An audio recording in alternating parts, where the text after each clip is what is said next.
오늘 함께 은혜 나누실 하나님의 말씀은 창세기 13장 14절로 18절까지의 말씀입니다. 롯이 아브라함을 떠난 후에 여호와께서 아브라함에게 이르시되 너는 눈을 들어 너 있는 곳에서 북쪽과 남쪽 그리고 동쪽과 서쪽을 바라보라. 보이는 땅을 내가 너와 내 자손에게 주리니 영원히 이르리라. 내가 네 자손이 땅 위에 티끌 같게 하리니 사람이 땅의 티끌을 능히 셀 수 있을진데 네 자손도 세리라. 너는 일어나 그 땅을 공과 행으로 두루 다녀보라. 내가 그것을 내게 주리라. 같이 읽겠습니다. 이에 아브라함이 장막을 옮겨 헤브론에 있는 마므레 상수리 수풀에 이르러 거주하며 거기서 여호와를 위하여 제단을 쌓았더라. 아멘. 함께 읽은 본문의 말씀을 가지고 손해를 축복으로 약속하신 하나님이라고 하는 제목을 통해 은혜를 나누도록 하겠습니다. 여러분, 손해를 보게 되어지고 또 손해를 경험하게 되어지면 좋은 마음을 갖기는 어렵습니다. 코로나19 확산으로 한국교회가 가장 많이 손해봤다고 생각할 수도 있는데 손해로 보지 말고 이것을 하나님이 우리에게 베푸신 점검의 시간으로 한국교회가 다시 한번 그리고 성도들이 다시 한번 흐트러졌던 온 매무새뿐만 아니라 예배에 대한 생각까지도 점검할 수 있는 하나님이 주신 기회구나로 생각할 수 있기를 부탁을 드립니다. 이렇게 말해도 여러분 여전히 한국 교회가 손해보고 있어라고 여러분 자영업자들은 하루하루가 고달파요. 우리 옆에 있는 자영업자들 생각하면서 우리가 오히려 그들을 격려하고 그들에게 우리 견디십시다라고 용기를 줄 수 있는 넉넉한 그리스도인들의 마음이 되어지기를 주의 이름으로 축복합니다. 이럴 때일수록 교회들이 작정하고 자 여러분 예배가 끝났습니다. 그러니 오늘 2명씩 또 가까운 동네에 가서 2명씩 식사하십시오. 라고 그리고 2명씩 식사한 인증 사진을 보내면 자 교회가 오늘 그 식사비를 이렇게 보내드리겠습니다. 뭐 이렇게 하면은 여러분의 표정을 보니까 왜 그 짓을 하는지 모르겠다고 하시는데 연세중앙침례교회라고 우리 교단에 큰 교회가 있습니다. 연세중앙침례교회는 그 옆에 그 교회가 식당을 만들지 않았어요. 교회를 건축하고 교회를 지으면서 식당을 만들지 않았습니다. 왜냐하면 만여 명 되어지는 그 교회 성도들이 궁동 그 교회를 중심으로 한 인접 식당에 주일날 가서 다 식사하세요. 이렇게 해가지고 예배가 끝나고 나면 그 궁동 교회 근처에 궁동에 있는 모든 식당들은 연세중앙 성도들로 그냥 가득 찼습니다. 밥 먹으면서 교회 이야기가 저절로 되는 거예요. 여러분 그러다 보니까 그 식당 주인들이 교회로 예수님을 또 만나러 오고 그랬어요. 여러분 그 일을 지금 하면 어떨까? 지금 우리가 한국 교회가 힘들어하는 자영업자들 2씩 4씩 저녁에 또 점심에 식사 가능하니까 한국 교회들이 예배 끝나고 쌩 이렇게 가는 게 아니라 2씩 흩어져서 오늘 예배 끝나면 4명씩 되잖아요. 4명씩 나누어서 식사하고 여러분 가시면 되겠습니다. 오늘 점심 식사는 교회가 지출하겠습니다. 이게 지금 이렇게 설교 중에 나오는 게 아니라 여러분 뭐 예배가 끝나고 그렇게 식사하신다고요. 그렇게 나누셔서 4씩 식사하시고 꼭 돌아가시면 좋겠어요. 여러분 정말 힘들어하는 사람들이 위에 있습니다. 손해를 보고 있다고 생각할 거예요. 근데 우리 하나님은 손해를 축복으로 반드시 약속해 주시는 줄로 믿습니다. 아브라함은 조카 롯과 삶의 터전을 두고 이제 의견을 교환합니다.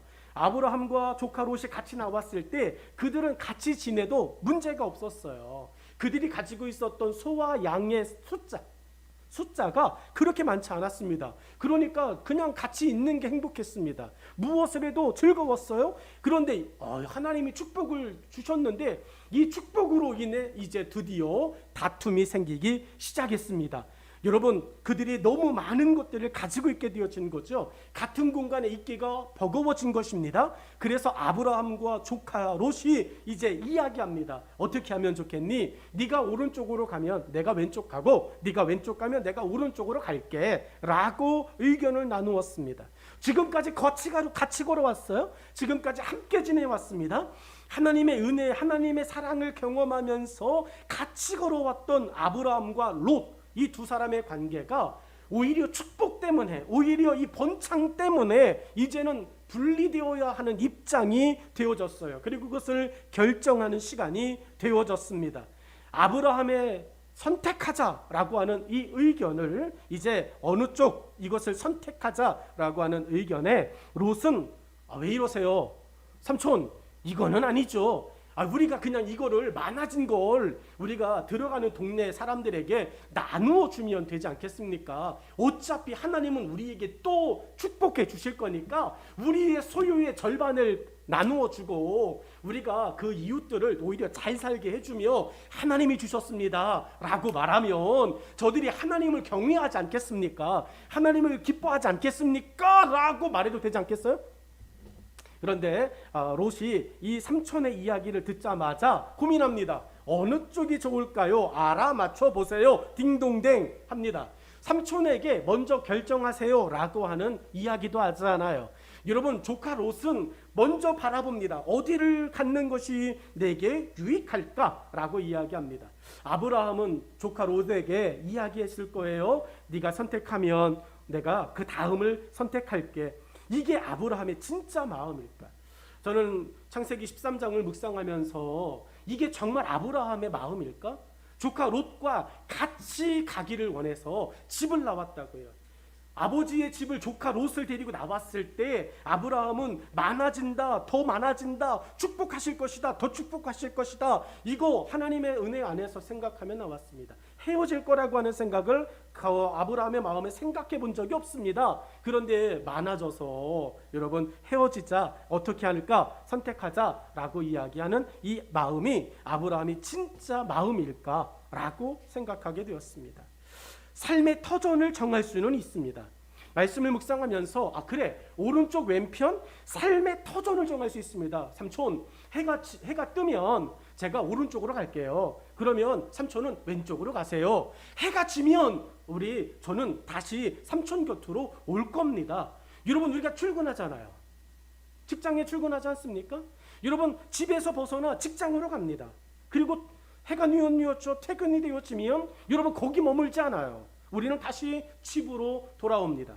오늘 예배를 우리가 일주일 이제 드리며 여러분 예배가 끝나고 나면 일주일 동안 삶의 현장으로 갑니다. 그리고 또 일주일이 끝나 주일이 되어지면 우리는 다시 이곳에 옵니다. 여러분, 이것이죠. 터전을 정할 수는 있어요. 그러나 떠나기까지 할 이유가 있을까? 이게 묵상이 되어진 거죠. 롯이 삼촌에게 저는 왼쪽, 저는 오른쪽 떠나겠습니다. 여러분, 이렇게까지 할 이유가 있을까? 롯은 아브라함의 마음속 의도를 이해하지 못하고 자기에게 유리함을 선택했어요. 말씀을 묵상하면서 롯은 아브라함의 마음은 이해할 생각이 없고 나에게 유리한 것을 선택했다는 거죠. 근데 오늘 우리 스스로의 믿음을 한번 점검해 보기를 원하는 것은 하나님 앞에서 저와 여러분이 선택 어느 것인가를 정할 수는 있습니다. 근데 그 정함이 떠남이 되어서는 안 된다라고 하는 거죠. 하나님은 우리에게 아브라함처럼 의논해 오십니다. 너는 어떻게 생각하니? 라고. 우리에게 하나님은 늘 물어오시죠. 너는 어떻게 생각해? 그 문제에 있어서, 그 일에 있어서 너는 어떻게 생각하니? 라고 물어오십니다. 그러면 우리는 그 질문을 듣고 이렇게 말합니다. 저는 이렇게 생각합니다. 저는 이렇게 됐으면 좋겠습니다. 저는 이거를 원합니다. 라고 이야기해요. 근데 하나님은 우리에게 정말 그것 때문에 물어오셨을까요? 하나님이 우리에게 그것 때문에 우리에게 그렇게 질문하셨을까? 묵상하면서, 말씀을 묵상하면서 내가 너무 많이 지금까지 하나님의 의도하심을 잃어버리고 있었구나. 너는 어떻게 생각하니라고 물어보시는 하나님께 난 한 번도 하나님은 어떻게 생각하세요? 제 생각 말고 하나님은 어떻게 생각하십니까? 그거에 있어서 하나님의 생각을 물어보는 것에 내가 소홀했구나라고 하는 것이 깨달아졌습니다. 이러한 하나님의 물음에 우리는 우리의 의견을 주장하기 바빴습니다. 기도라는 명목하에 하나님이 이거를 어떻게 해줄까 물어오실 때 우리는 하나님 이렇게 해주세요 라고 내가 계획해 놓았던 나의 베스트를 이야기하기 바빴어요. 근데 그 베스트가 하나님이 원하시는 하나님의 계획과 상관이 있었느냐라고 하는 것을 점검하게 되더라는 거죠. 오늘 이곳에 있는, 그리고 유튜브를 통하여 함께 예배드리고 있는 우리 모든 지체들, 하나님께서 우리 가운데 어떻게 해주기를 원해? 너는 어떻게 생각해라고 혹시라도 또 물어오는 그때가 되어지거든 하나님은 어떻게 생각하세요? 라고 한 번 더 하나님께 물어볼 수 있는 믿음이 되어지기를 주의 이름으로 축원합니다. 하나님은 어떻게 생각하세요? 라고 물어볼 때 하나님은 하나님의 마음에 합함으로 우리에게 말씀해 주실 겁니다. 하나님이 원하시는 마음인가? 주를 떠날 수 없다고, 십자가를 지고 끝까지 따르겠다고 말하며 행동하기를 하나님은 기대하신 것은 아닐까? 오늘 본문의 아브라함과 롯의 모습을 보면서 생각하게 되더라는 거죠. 본문은 사랑하는 사람과 헤어진 후 찾아온 아브라함의 고독한 모습을 보여줍니다. 여러분, 창세기 13장에 이제 롯과 아브라함이 이야기합니다. 어느 쪽을 선택할 것이냐. 롯이 선택하고 가버렸어요. 여러분, 걸어가고 있는 자기가 선택한 비전을 향하여, 자기가 선택한 방향과 목적을 향하여, 자기가 생각했던 꿈을 향하여 여러분 정말로 포부를 가지고 걸어가는, 뒤도 돌아보지 않으며 앞을 향하여 전진해가는 조카 롯의 모습을 삼촌은 뒤에서 바라보고 있는 거예요. 여러분 생각해 보셨습니까? 그 조카의 롯의 모습을 바라보는 삼촌 아브라함의 이 쓸쓸함을, 그 모습을 여러분 한 번 정도 그려보십시오. 연상해 보시면 어떨까요? 아브라함은 극도로 여러분 외로워졌습니다. 고독해졌습니다. 이제 아내는 있지만 내 혈육은 없어요. 여러분, 이건 상당히 아브라함에게 충격이 되어졌겠죠. 외로웠을 것입니다. 근데 그런 아브라함에게 하나님이 오늘 14절로 18절에 등장하십니다. 그리고 아브라함에게 떠나갈 롯을 그리워하고 힘들어하는 아브라함에게 하나님께서 다독거려 주시는 모습을 보여주시죠. 아브라함에게 롯과의 헤어짐은 손해인 것처럼 보이지만 사실은 여러분 하나님과의 만남이 있는 축복의 시작이 되어지고 있음을 우리는 볼 수 있습니다.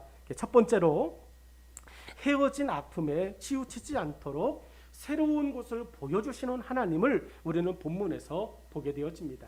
14절로 15절 말씀은 이렇습니다. 롯이 아브라함을 떠난 후에 여호와께서 아브라함에게 이르시되 너는 눈을 들어 너 있는 곳에서 북쪽과 남쪽 그리고 동쪽과 서쪽을 바라봐라. 보이는 땅을 내가 너와 네 자손에게 주리니 영원히 이르리라 라고 말씀하십니다. 여러분, 롯이 떠났습니다. 헤어짐의 아픔이 아직도 아브라함의 마음에는 남겨져 있습니다. 여러분, 롯이 걸어간 그쪽의 길만 봐도 아브라함의 눈에서는 눈물이 고입니다. 잘 지내고 있을까? 마치 집을 나간 둘째 아들을 기다리는 아버지의 마음처럼 아브라함의 마음속에는 롯이 들어갔던 소돔과 고모라 땅을 향하는 그 모든 길, 그 모든 산, 그 모든 구석구석이 바라볼 때마다 아브라함은 정말 마음이 아픈 거예요. 견딜 수 없는 것입니다. 여러분, 그쪽에서 롯이 지금이라도 당장 삼촌 이름을 부르면서 뛰어올 것 같은 그런 마음이 아브라함에게 남아 있어요. 헤어짐의 아픔이 아브라함에겐 여전히 치유되지 않고 있습니다. 그런데 하나님은요, 그런 아브라함에게 14절과 15절에 바로 말씀하십니다. 뭐라고 말씀하시냐면 간단합니다. 아브라함에게 이르시되 너는 눈을 들어 너 있는 곳에서 북쪽과 남쪽과 동쪽 서쪽을 바라봐라.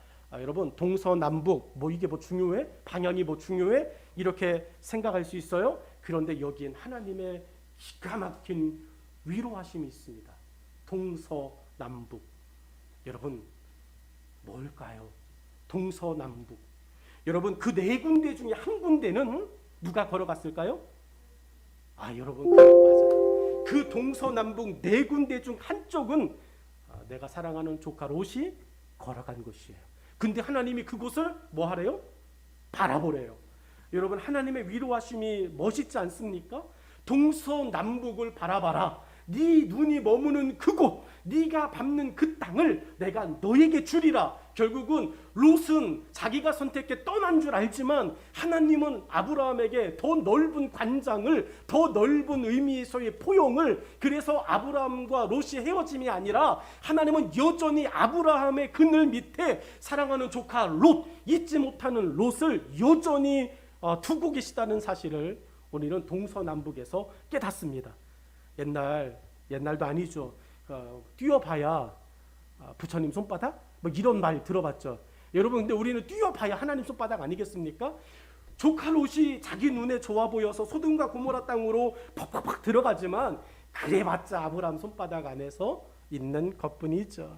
여러분, 아브라함이 보고 있는 그 한쪽엔 사랑하던 조카 롯이 들어간 곳도 있습니다. 그래서 하나님은 말씀하십니다. 야, 그러니 너무 슬퍼하지 말어.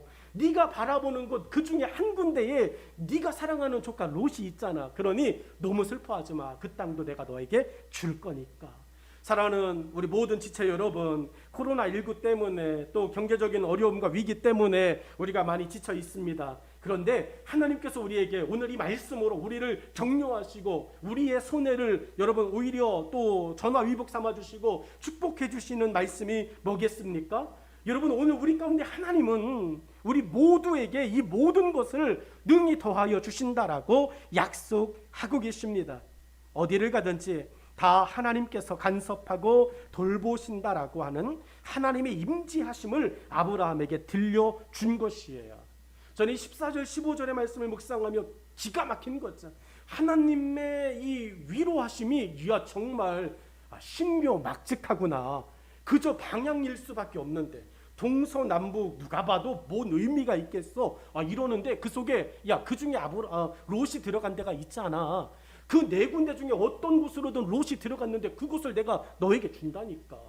오늘 여러분이 살고 있는 여러분의 삶의 현장에서 하나님의 크고 크신 은혜와 역사와 기적들이 여러분 이번 일주일 동안 마음껏 펼쳐질 줄로 믿습니다. 사랑하는 사람을 걱정하는 아브라함에게 이러한 하나님의 돌보심의 약속은 큰 위로가 되었습니다. 여러분, 자녀가 언제 걱정이 되세요? 80이 넘으신 이상무 선생님도 큰딸과 작은딸과 막내딸이 걱정이 되실 거예요. 언제 걱정이 되실까요? 신현수 선생님이 언제 자녀가 걱정이 되실까요? 우리 소민기 집사님이 어머님이 언제 자녀가 걱정되실까요? 다 컸는데 뭘 걱정하시겠어? 안 보여. 눈에 안 보이면 그때부터 걱정하는 거예요. 우리 아이들을 키울 때도 마찬가지 아닙니까? 애들이 우리 눈에 안 보이죠? 여러분, 같이 있다가 눈에 안 보이면 괜찮아요. 그런데 여러분, 정말로 눈에 안 보이는 시간이 길어지면 그때부터는 불안합니다. 걱정이 되어집니다. 전화도 안 와요. 11시, 12시가 넘어갔는데도 전화가 안 오면 그때 부모는 여러분 밖으로 나갑니다. 애가 돌아오겠지. 나이가 한두 살이야? 여러분, 나이에 한두 살과 상관이 없어요. 아이가 전화하지 않고 밤에 늦게 오면 여러분 잠을 잘 수가 없습니다. 1시 반, 2시 이때까지 이제 불을 끌 수가 없어요. 아이가 1시, 2시, 새벽 1시, 2시 돼서 들어오죠. 아이를 여러분 야단치죠. 근데 그 야단은 야단이 아닙니다. 걱정한 그 사랑의 표현이 전화 왜 이렇게 늦었어? 이렇게 야단이 되어지는 것이죠. 여러분, 오늘 본문 속에서 하나님은 우리에게 그런 마음으로 아브라함의 모습을 들여다보게 하시죠. 눈에 보이지 않을 때 너무 크게 걱정이 되어집니다. 우리 한국교회 성도들 코로나19 때문에 교회들이 비대면 온라인 예배로 전환하면서 영상 속에서 유튜브 속에서 줌과 다양한 교회의 예배 스타일 속에서 함께 예배 드리고 계심을 격려하고 또 위로합니다. 그런데 여러분의 담임 목사님들은 여러분이 줌으로든 유튜브로든 예배 드리신 것을 목사님 저 예배 드리고 가요. 오늘 말씀에 은혜 많이 됐어요. 힘낼게요. 라고 남기는 작은 문자 하나에 목사님들은 힘을 얻게 될 줄로 믿습니다. 여러분, 한국교회 성도들이 흔적을 남기지 않고 이제는 이 교회 저 교회 예배에 이 쇼핑하는 자들이 되어져서 살아갈 때 여러분의 담임 목사님들은 걱정합니다. 불안합니다. 혹이라도 이런 사태를 통해서 예배를 중단하고 하나님을 떠나는 것은 아닐까 마음이 노심초사합니다. 여러분, 우리들의 신앙과 삶에서 다시 한번 하나님을 기억하고 경험할 수 있는 여러분 흔적을 남기는 사람들 되기를 주의 이름으로 축복합니다. 우리는 이인영 집사님이 흔적을 남겨주세요. 얼마나 감사한지 몰라요. 다른 분들도 여러분 끄적거려서 흔적을 좀 남겨주십시오. 그런데 그곳에 믿을 만한 사람이 돌보고 있다면 어떤 이야기냐? 눈에 보이지 않는데 우리 아이들이 걸어간 그곳에 우리가 믿을 만한 사람이 있어요. 그 사람에게 전화를 했어요. 우리 아이가 거기가 있어. 근데 좀 신경 좀 써줘. 그러면 여러분 그 사람이 들여다봐요. 뭐 떨어진 건 없는지 관심을 가져요. 그러면 부모는요 안심합니다. 여러분 이 안심할 수 있는 마음을 하나님이 아브라함에게 주신 거예요. 아브라함아, 롯이 안 보여서 불안하냐? 내가 그 땅을 너에게 주었어. 그 땅도 내 땅이고 내가 그곳에 가 있어 라고 위로하시죠. 이것이 헬퍼고 가디언입니다. 하나님은 우리에게 아브라함에게 하시듯 보혜사 성령님을 보내주셨습니다. 요한복음 14장 16절로 17절 말씀을 보면 이렇습니다. 내가 아버지께 구하겠으니 그가 또 다른 보혜사를 너희에게 주사 영원토록 너희와 함께 있게 하리니 그는 진리의 영이라. 세상은 능히 그를 받지 못하나니 이는 그를 보지도 못하고 알지도 못함이라. 그러나 너희는 그를 아나니 그가 너희와 함께 거하심이요 또 너희 속에 계시겠음이라고 말씀하고 있어요. 하나님께서 우리 가운데 보혜사 성령님을 보내주셨습니다. 그리고 보혜사 성령님을 통하여 환난과 핍박 중에도, 코로나19의 극심함 중에도, 여러분 위기와 경제적인 아픔 속에서도 우리로 하여금 평안하게 하시는 줄로 믿습니다. 그러니 여러분의 마음을 성령으로 새롭게 하고 여러분의 마음 가운데 성령 하나님과의 그 은밀한 그리고 그 가슴 벅찬 그 뜨거운 만남이 지속되어지기를 간절히 축원합니다. 여러분, 성령님은 우리의 마음을 언제나 평안하게 하십니다. 그러니 여러분의 마음이 지금 이 시간 불안할 이유는 없습니다. 지금 이 시간 여러분의 마음이 걱정과 근심으로 가득할 이유도 없습니다. 성령님을 의지하시고 성령님 내 안에 계심으로 내가 화평케 되었다, 내가 평안하게 되었다. 여러분, 아브라함과 하나님이 만나셨습니다. 하나님이 아브라함에게 눈을 들어 먼 곳을 바라봐라, 동서남북을 바라봐라. 네 눈이 머무는 곳 그 땅과 모든 것을 내게 주리라 하실 때 아브라함의 마음에 평강이 물밀듯 임한 줄로 믿습니다. 여러분, 여러분의 마음 가운데 하나님의 평강이 임하여지기를 간절히 축원합니다. 갈라디아서 5장 25절로 26절은 이렇습니다. 만일 우리가 성령으로 살면 또한 성령으로 행할지니 헛된 영광을 구하여 서로 노엽게 하거나 서로 투기하지 말지니라 라고 말씀합니다. 그러므로 성령님의 위로와 평안 안에서 소망으로 삶을 살아가는 우리 모든 지체들 되기를 주의 이름으로 축원합니다. 아브라함은 하나님과 함께 새롭게 눈에 담은 시간을 통해 보이지는 않지만 사랑하는 조카 롯이 살고 있을 그곳을 날마다 바라봅니다. 여러분, 그전에는 불안했던 아브라함의 등산이 여러분 매일매일 새로운 거죠. 아침마다 신선한 겁니다. 아침에 눈 뜨면 운동하러 등산하러 여러분 산 위로 올라갑니다. 그리고 조카 롯이 걸어갔던 그 소돔과 고모라 땅의 그 구비구비의 길들을 바라봅니다. 여러분, 그 땅에서 그곳에서 조카 롯이 들어간 소돔과 고모라 땅을 바라보며 아브라함은 찬송합니다. 하나님 오늘도 지켜주세요. 하나님 오늘도 저들을 평안하게 해주세요. 오늘도 환난에서 건져주세요. 오늘도 조카 롯 하나님 기억해 주세요. 믿음 잃지 않게 해주세요. 여러분, 아브라함의 끊임없는 그 축복과 성령님께 의지하는 그 끊임없는 부르짖음이 여러분 소돔과 고모라 땅에 심판이 임할 때 여러분 그 영적인 민감함을 조카 롯이 잃어버리지 않았어요. 하나님의 사자들이, 하나님의 천사들이 방문했을 때 못 알아보는 영적인 우매함에 이 조카 롯이 빠지지 않았습니다. 부귀 영화와 세상의 이 성공과 세상의 많은 이 소유 앞에서 조카 롯이 견고한, 그래도 어찌됐든 썩어도 둔치라고 내 삼촌이 아브라함이야. 여러분, 이렇게 결정적 순간에 내가 누구인가를 이야기하는 사람이 되었어요. 어떻게 가능했을까요? 아브라함이 맨날 등산한 거죠. 하나님이 주시겠다고 하신 그 땅에 가서 눈을 들어 먼 곳을, 저는 먼 곳을 바라보며 네 소유가 이게 아니라 그 땅에 누가 있으니까, 롯이 있으니까. 여러분, 롯 하나를 위하여 여러분 그 땅을 바라보며 하나님 앞에 아브라함은 서 있었을 것입니다. 오늘 여러분을 바라보며 누군가가 그러한 마음과 그러한 삶으로 여전히 서 있음을 기대하시고 여러분 위로가 되어지기를 주의 이름으로 축복합니다. 여러분 아브라함은 그렇게 조카 롯이 살고 있는 그곳을 부모의 마음으로 하나님께 부탁하며 지냈습니다.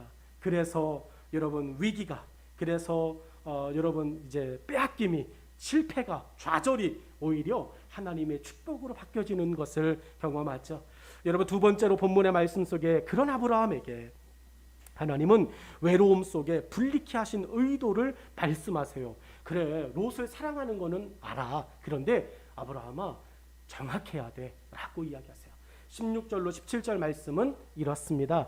내가 내 자손이 땅에 티끌 같게 하리니 사람이 땅에 티끌을 능히 셀 수 있을진데 내 자손도 세리라. 너는 일어나 그 땅을 종과 횡으로 두루 다녀보라. 내가 그것을 내게 주리라 라고 말씀합니다. 여러분 하나님께서 아브라함에게 동서남북을 바라보게 하셨어요. 첫 번째 동서남북을 바라보는 의도는 너무 외로워하지 말아라, 너무 슬퍼하지 말아라, 너무 좌절하지 말아라, 너무 아파하지 말아라 라고, 그 땅에 있는 조카 롯 내가 지킬 거야 라고 말씀하셨어요. 그런데 너무 그게 슬퍼져요. 하나님의 위로를 받음에도 불구하고 롯이 매일 생각납니다. 여러분 이 심적인 영적인 우울함 속에 아브라함이 들어가요. 그때 하나님이 정신 차리게 하신 게 뭐냐면, 슬퍼하는 거 좋아. 그런데 조카 롯은 조카야, 네 자손이 아니야. 하나님께서 너에게 약속한, 내가 너에게 약속한 너의 자손이 아니라고. 이거에 대한 구분을 하나님께서 16절 17절을 통해 깨닫게 하세요. 사랑하는 여러분, 사랑은 하되 자손은 아니기 때문에 지나치게 슬퍼하지 말라 라고 하는 말씀이에요. 16절 앞부분의 말씀은 뭐라고 기록하느냐? 내가 내 자손이 땅에 티끌 같게 할 것이다 라고 말씀합니다. 여러분 하나님은 아브라함의 슬픔에 직접적이면서도 차가운 위로를 건네십니다. 속상할 정도로 차갑게, 야 조카 롯은 조카일 뿐이야, 네 자손이 아니야, 네 애들이 아니라고, 이렇게 하나님이 말씀하세요. 아브라함 입장에서는 지금 롯밖에 없는데 하나님 속상하죠. 이렇게까지 차가우시면 안 되죠. 근데 여러분 본문 속에서 하나님은 이렇게 말합니다. 내 자손이 땅에 티끌 같게 하리니 라고 위로하세요. 보낸 아브라함 롯과의 이별로 인해 지나칠 정도로 슬퍼하거나 낙심하지 말라는 말씀이에요. 우리도 이런 이별을 경험하죠. 우리도 사람과의 관계 가운데 이런 헤어짐을 겪은 적이 있습니다. 정말로 견디지 못할 만큼 위로가 필요하고 외로운 적이 있어요. 그런데 하나님이 그렇게 너무 감정적으로 여러분 외로워할 때 하나님이 하시는 말씀입니다. 하나님은 아브라함에게 사랑과 약속 사이에서 혼동하고 있는 감정을 하나님이 하신 약속으로 아브라함을 의도적으로 끌어당기고 계심을 느끼게 되어집니다. 16절 앞부분의 이야기를 묵상하면서 하나님이 아브라함을 의도적으로 여러분 이 상한 감정으로부터 끌어내고 계세요. 야, 사랑하고 약속 사이에서 혼돈하면 안 돼. 롯을 사랑하는 것은 오케이. 그런데 하나님의 약속이 아니야. 롯은 하나님이 내가 너에게 약속한 그 약속이 아니기 때문에 그 속에서 네가 이렇게까지 넘어져 있는 것은, 네가 이렇게 외로워하고 힘들어하는 것은 내게 대한 믿음으로 옳지 않아 라고 하나님이 강압적으로 여러분 아브라함을 끌어내고 계신 거죠. 하나님의 약속의 현장으로 끌어내고 계십니다. 여러분 한 사람과의 헤어짐보다, 두 번째가 뭐냐면 한 사람과의 헤어짐보다 더 많은 채워짐을 기대하라 라고 하는 거예요. 여러분 아브라함은 지금 조카 롯 하나와 헤어졌어요. 여러분 하나와 헤어지면 방법은 하나 더 주면 됩니다. 그 외로움을 극복할 수 있도록 하나를 아브라함에게 더 주면 돼요. 그런데 하나님은 16절 후반부에 사람이 땅에 티끌을 능히 셀 수 있을진데 내 자손도 세리라 라고 말합니다. 여러분이 세다라고 하는 말, 여러분이 의미는 다른 것입니다. 아브라함이 롯과의 이별로 슬퍼하는 이유는 아마도 롯을 통해 위로되던 혈육이라고 하는 따뜻함을 더 이상 느끼지 못하게 된 일로 인해 외로움이 밀려왔기 때문이죠. 여러분 롯을 볼 때마다 고향집 아버지가 생각날 수 있습니다. 형제들이 생각날 수 있습니다. 형제들이 주는 이 혈육이 주는 위로함이 있어요. 여러분, 그런데 롯이 그 역할을 하고 있었는데 그 롯이 떠나간 것입니다. 여러분, 아내가 옆에 있지만 아내가 주는 사랑과 위로함이 있는 반면 가족이 주는, 혈육이 주는 위로함이 또 있다고요. 근데 아브라함은 그 위로가 빠져나간 거예요. 어느 정도 이러한 감정을 우리는 이해할 수 있습니다. 종종 이제 어른들이 명절이 되어져서 가족들이, 자녀들이 쫙 다 모여요. 같은 집에 모입니다. 시끌벅적하게 여러분 이렇게 저렇게 이야기하며 시간을 보냅니다. 근데 명절이 끝나면 돌아가야 됩니다. 가족이 각자의 집으로 돌아가고 난 후에 남겨진 사람은 여러분 그 허전함, 밀려오는 그 허전함이 심하다고 이야기하죠. 아브라함이 롯을 보내고 느끼는 허전함의 감정이 바로 그 감정이라고 생각됩니다. 그러나 하나님은 아브라함에게 다 이렇게 다가가셨습니다. 내 자손도 세리라. 롯을 보낸 것 못지않게 너의 자손도 셀 것이다. 이 샌다라고 하는 단어, 이것은 외로운 아브라함에겐 힘이 되는 단어였습니다.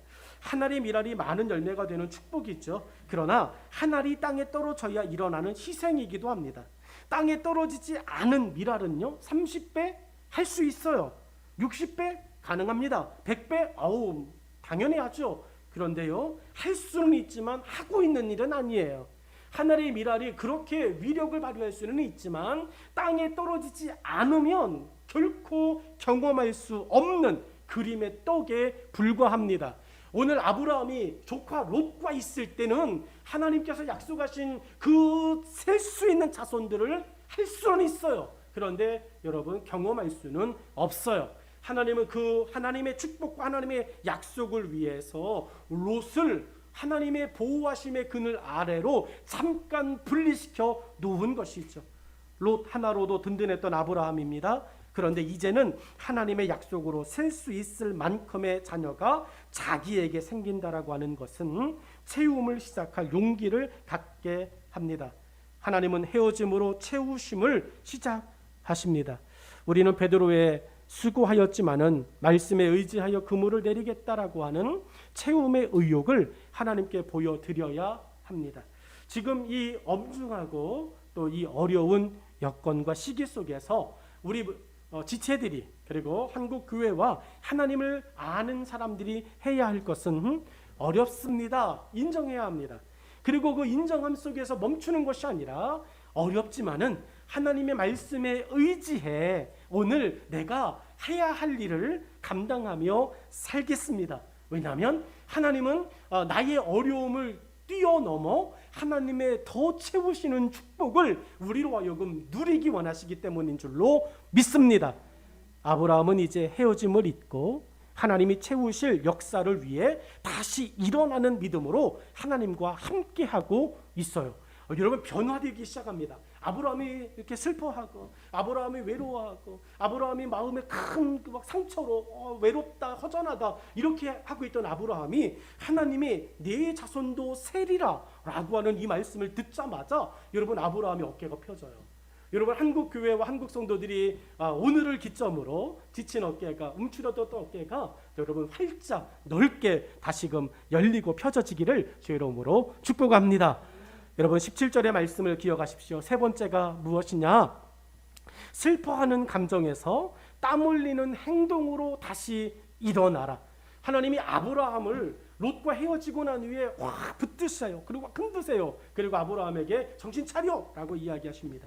슬퍼하는 감정에서 다시 땀 흘리는 행동으로, 이게 아브라함이거든요. 여러분 아브라함은요 땀 흘리는 믿음이에요. 아브라함은 땀 흘리는 행동파였어요. 한국 교회 아니 우리 모든 지체들이 이제는 땀 흘리는 믿음, 땀 흘리는 행동파로 저와 여러분의 믿음의 열정과 모습이 회복되어지기를 간절히 축원합니다. 17절 말씀은 굉장히 중요해요. 우리 17절을 같이 한 목소리로 합독하죠. 시작. 너는 일어나 그 땅을 종과 횡으로 두루 다녀보라. 내가 그것을 내게 주리라. 아멘. 여러분 16절, 14절, 15절에 동서남북을 바라봐라. 바라보는 것으로는 네 땅 안 돼 라고 말씀하세요. 17절의 말씀 속에요 이렇게 말합니다. 두루 다녀보라. 두루 다녀보라. 여러분, 보는 것은 행동하는 게 아니에요. 다니는 게 행동하는 거예요. 여러분, 우리 이제 모두가 다시 한번 하나님 은혜 안에서, 하나님, 내가 억눌려 있던 이 슬퍼하던 감정에서 땀 흘리는 이 행동으로 다녀보는 이 열정으로 서기를 원합니다. 이렇게 여러분의 마음의 결심이 서기를 바랍니다. 아브라함에게 하나님은 할 일을 지시하십니다.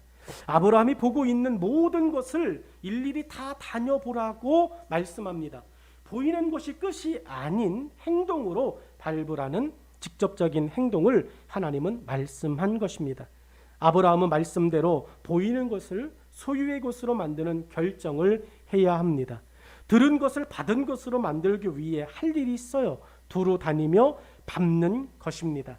이것이 우리에게 하나님, 예수님께서 주신 축복이죠. 마태복음 28장 19절로 20절의 말씀은 이렇습니다. 그러므로 너희는 가서 모든 민족을 제자로 삼아 아버지와 아들과 성령의 이름으로 침례를 베풀고 내가 너희에게 분부한 모든 것을 가르쳐 지키게 하라. 볼지어다 내가 세상 끝날까지 너희와 항상 함께 있으리라 하시니라 라고 말합니다. 하나님은 우리에게 가라고 말씀하십니다. 그리고 침례를 베풀라라고 말씀합니다. 가르쳐라고 말씀합니다. 땀 흘리는 일이죠. 행동해야 하는 일입니다. 제자는 널려 있습니다. 이 세상의 모든 사람들이 하나님을 알고 하나님의 구원을 얻기를 하나님은 기대하십니다. 그 기대하심 속에 우리가 해야 할 일을 하나님은 구체적으로 말씀합니다. 땀 흘리는 것입니다. 가는 것이에요. 7월 31일 더울 것입니다. 아니, 그날만 덥진 않아요. 1년 12달 편한 날 없을 것입니다. 그런데 우리가 행동하면 하나님은 그 속에서 우리 가운데 얻는 기적, 얻는 축복을 누리게 하실 줄로 믿습니다.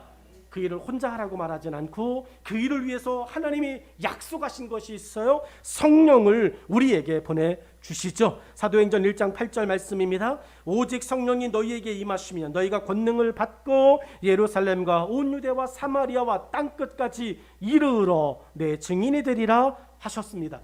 여러분, 이르러라고 하는 말은요, 가다는 말이에요.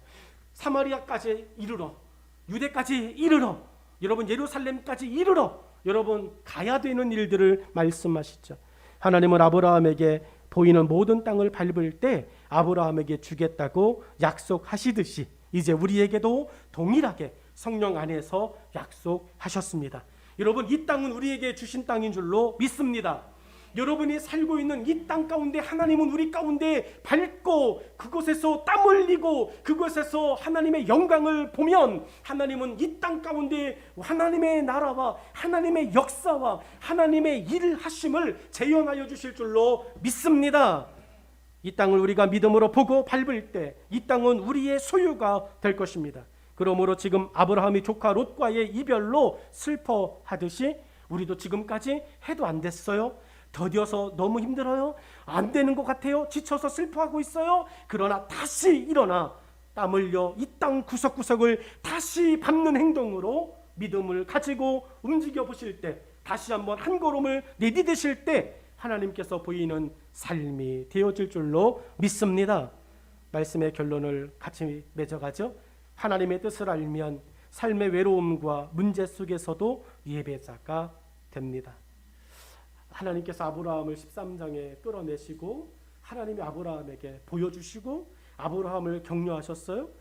하나님의 그 위로를 받고 하나님의 격려하심을 받고 난 후에 아브라함이 한 행동이 있습니다. 18절 말씀인데 이렇습니다. 이에 아브라함이 장막을 옮겨 헤브론에 있는 마므레 상수리 숲에 이르러 거주하며 거기서 여호와를 위하여 제단을 쌓았더라. 할렐루야. 한국교회가 어떠한 모양이 되었든 하나님께 예배드리는, 하나님께 나아가는 이 예배의 세단이, 예배의 삶이 다양한 모습으로 많아질 수 있기를 주의 이름으로 축원합니다.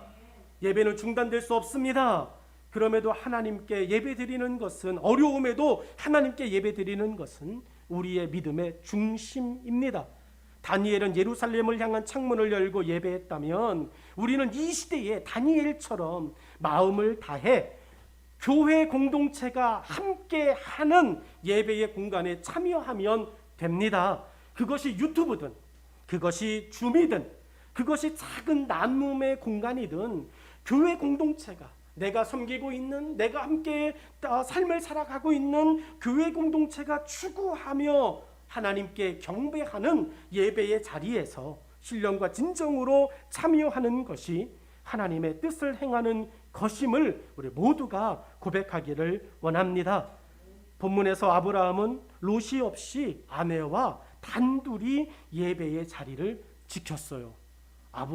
롯이 없네? 세 사람이다가 한 사람 나가고 둘이 무슨 재미로 예배드려? 그렇게 하지 않았어요. 여러분, 아브라함과 사레 둘밖에 없어요.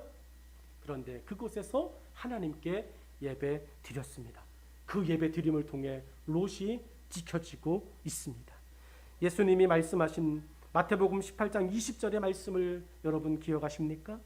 두세 사람이 내 이름으로 모인 곳에는 나도 그들 중에 있느니라.